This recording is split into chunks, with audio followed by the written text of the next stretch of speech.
a 3 domaines particuliers de recherche sur l'embryon. Je ne parle pas du tout de ce qui est ni DPI ni en lien avec l'AMP. Donc il y a 3 domaines particuliers qui sont...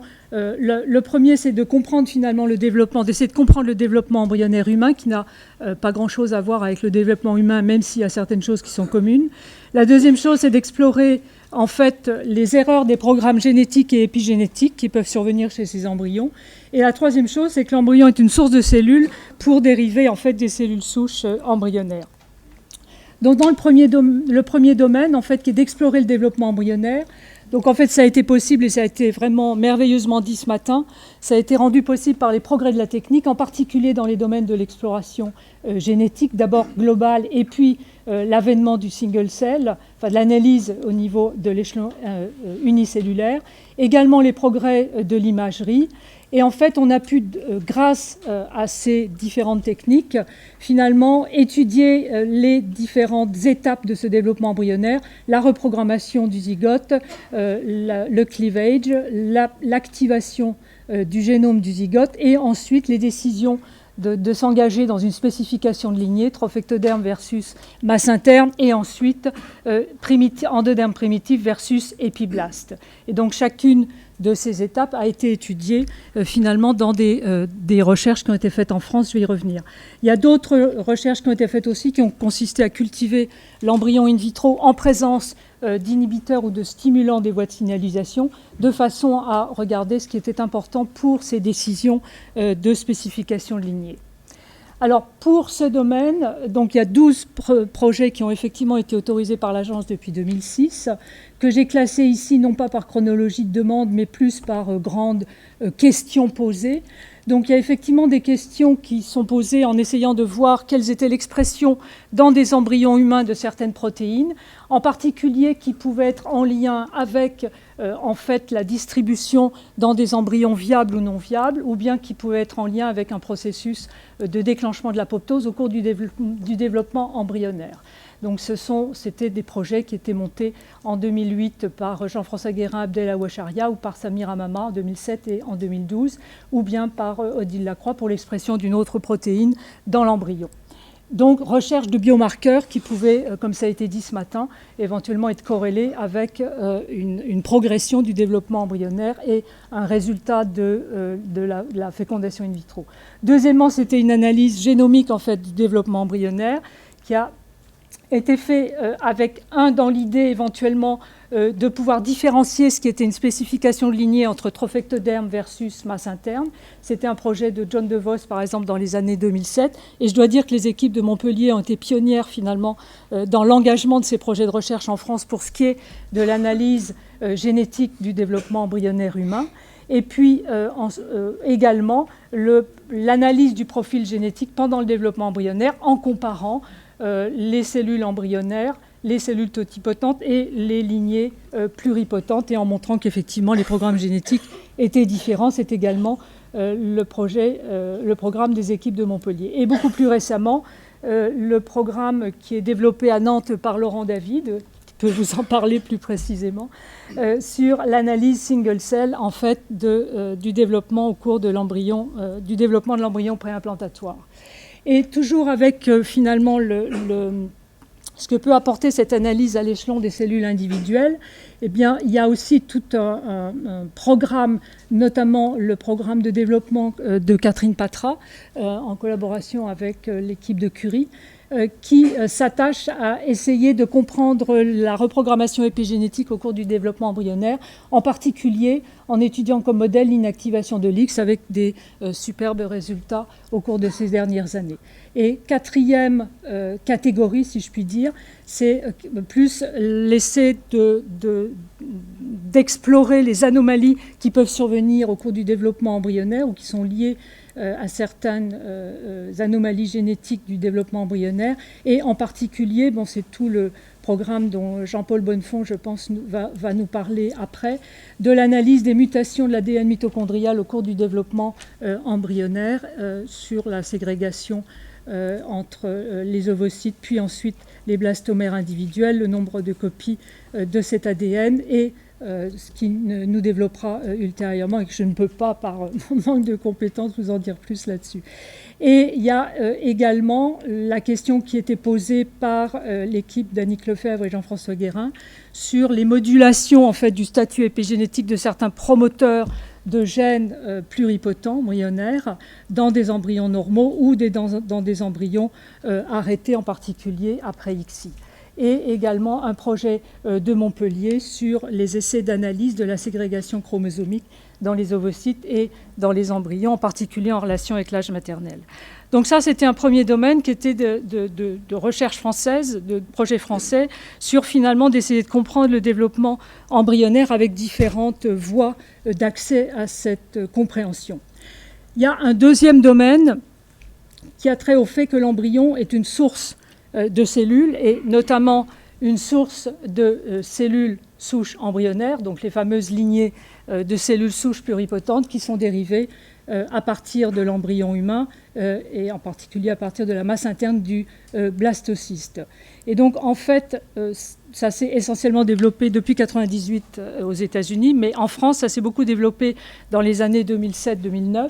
Et ici, je vous ai indiqué par exemple les 4 programmes qui ont été autorisés. Il y en a un qui est en cours d'examen. Les 4 programmes qui ont été autorisés dans les années 2007-2009 et qui ont abouti à la dérivation en France de 28 lignées. 28 lignées dont la plupart sont effectivement des lignées qui proviennent d'embryons des pays, donc ils sont toutes porteuses de mutations correspondant à différentes pathologies. Et il n'y a que 2 plus 1, 3 lignées de cellules souches embryonnaires normales, dont celle dérivée par Pierre Sabatier.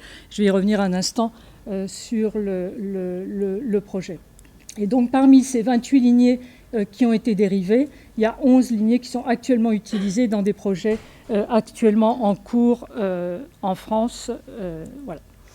Alors la question qui se pose, en fait, je vais un peu parler des lignées souches pluripotentes parce que je pense que l'embryon, l'analyse actuelle qui peut être faite de l'embryon primaire est finalement peut-être un moyen de répondre à une question que se posent les chercheurs, qui est finalement de savoir que représentent ces cellules souches embryonnaires qui sont très utilisées. Est-ce qu'elles représentent la stabilisation en culture en fait d'étapes transitoires de l'embryon, ou bien est-ce qu'elles représentent une reprogrammation à partir de cellules souches embryonnaires, reprogrammation qui aurait été induite en culture, ce que je représente ici par cette boîte noire. Donc en fait, c'est pour essayer de répondre à cette question qu'on a finalement et capté un peu ce que voulait dire cet état pluripotent. En fait, on dit que les cellules de la masse interne sont toutes pluripotentes. Je ne sais pas si c'est si vrai que ça.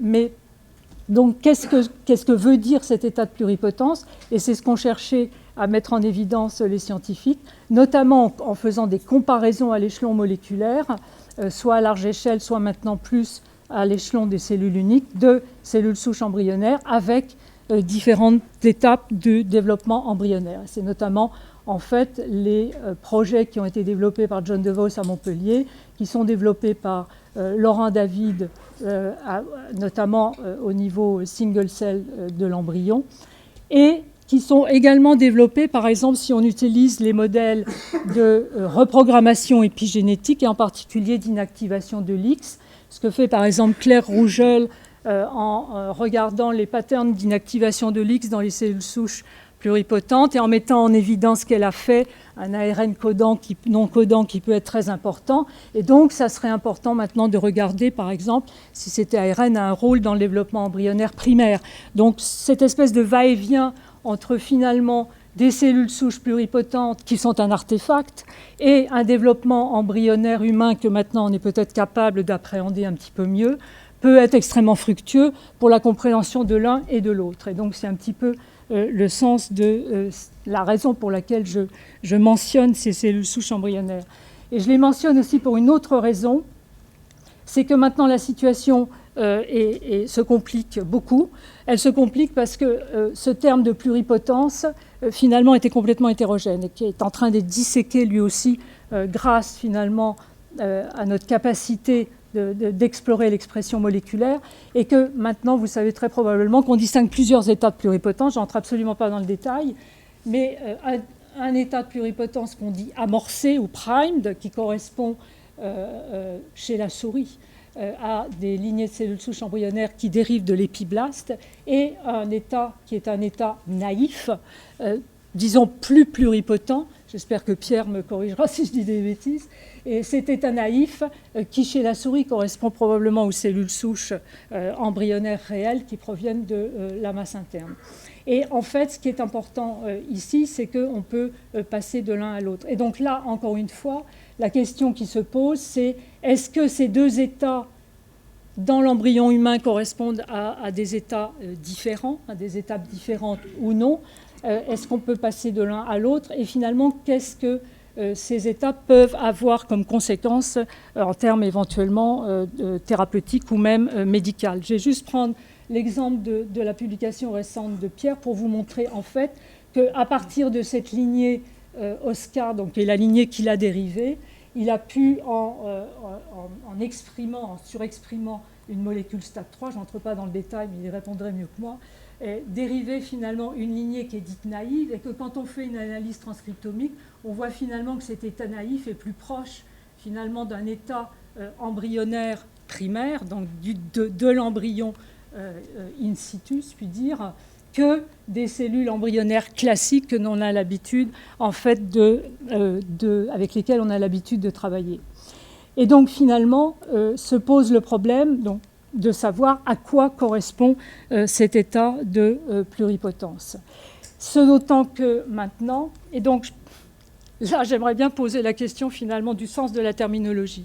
Et je pense qu'on peut aussi discuter de ce sens de la terminologie pour ce qui concerne le développement embryonnaire. Ce d'autant que maintenant a été décrit aussi chez la souris des sous-populations qui correspondraient à un état totipotent. Donc en fait, je ne vais pas aller plus loin dans cette discussion, mais je pense qu'elle est importante de faire peut-être attention à notre terminologie. En revanche, la description moléculaire finalement entre des cellules souches embryonnaires, le développement embryonnaire primaire, ce qu'on a entendu ce matin finalement de magnifique en termes de la précision de la dissection moléculaire que l'on peut obtenir, mais finalement on va finir par buter quand même sur une question, c'est que fonctionnellement qu'est-ce que ça veut dire? En d'autres termes, la question sur laquelle on bute, c'est qu'est-ce que ça veut dire en termes de fonctionnalité, que ce soit pour le développement embryonnaire ou que ce soit si on travaille avec des cellules souches embryonnaires. En d'autres termes, même si j'ai une caractérisation moléculaire extrêmement précise, comment est-ce que je peux expérimentalement finalement savoir fonctionnellement ce que font ces cellules en termes de différenciation? Et c'est là qu'on bute sur un problème, c'est que comment est-ce qu'on s'adresse à cette question en termes embryonnaires, donc dans le cadre d'une recherche sur l'embryon. Donc en France, c'est très difficile. Donc, puisque vous savez que la définition de la pluripotence, c'est qu'une cellule qui est resituée dans son environnement physiologique va finalement donner lieu à un chimérisme postnatal chez l'animal. Évidemment, c'est inaccessible chez l'homme. Mais du coup, chez l'homme, comment est-ce qu'on peut faire? Donc juste pour donner, je ne veux pas du tout entrer dans le détail, mais donc certaines équipes de recherche ont utilisé ce qu'on appelle des embryons chimériques interespèces, où des cellules pluripotentes humaines étaient insérées dans des embryons de souris. Et en fait, on posait la question, il y a des couleurs qui ont disparu, mais on posait la question de savoir en fait comment est-ce que ces cellules humaines s'intégraient in vitro dans l'embryon. Ça ne colle pas avec les images, c'est pas grave. Et donc, est-ce que ces cellules sont capables ou non de s'intégrer dans la masse cellulaire interne, ou dans certaines autres études qui ont été faites, l'embryon de souris chimérique était réinséré dans l'utérus de la souris, et on posait la question, après un certain nombre de jours de développement, quelle était la contribution des cellules humaines à ces embryons de souris. Donc, ce qui peut poser problème si éventuellement, on atteint là peut-être une des questions qui seront abordées après, qui est celle de finalement, quand est-ce qu'on parle d'embryon humain, d'embryon animal. Donc, c'est une ouverture d'un regard de ma part qui est interrogatif. Et puis il y a ma dernière diapo finalement qui est aussi très interrogative, c'est que finalement, toujours en rapport avec finalement cette fonctionnalité, c'est que lorsqu'on veut s'adresser à cette fonctionnalité, on ne peut pas le faire in vivo avec des cellules humaines, Et en fait, ce que je voudrais dans cette dernière diapo, qui est peut-être un peu provocatrice volontairement, et qui utilise le titre d'un éditorial récent de Nature Method, c'est qu'à partir d'une cellule pluripotente, dont vous savez que les cellules souches pluripotentes, qu'elles soient ES ou qu'elles soient IPS d'ailleurs, peuvent avoir une certaine capacité intrinsèque d'organisation tridimensionnelle. Il y a certains articles qui décrivent finalement que quand on met ces cellules dans des micropuits, micropatterns, dans des petits moules micropuits sur des substrats donnés, on peut avoir une certaine organisation ordonnée qui reproduirait éventuellement certaines étapes de la gastrulation. Donc en gros, est-ce qu'on peut finalement avoir une espèce de début de construction de type embryonnaire qui pourrait éventuellement être utilisé pour tester certaines étapes? Alors là encore, où est la frontière? Et puis deuxième aussi interrogation, c'est que, et je pense que ça sera abordé par Mme Van Helveld après, c'est effectivement à partir de cellules souches embryonnaires humaines ou IPS, encore une fois, on est actuellement capable de faire des primordial germ cells. Est-ce qu'un jour on sera capable de faire des gamètes? Et donc là encore, où est la frontière sur finalement entre cet embryon de départ in vivo que l'on étudie et finalement une structure que l'on pourrait recréer in vitro. Et donc je pense que là aussi, le regard philosophique, éthique ou pourquoi pas juridique peut nous être extrêmement utile. Donc voilà, je vais m'arrêter là.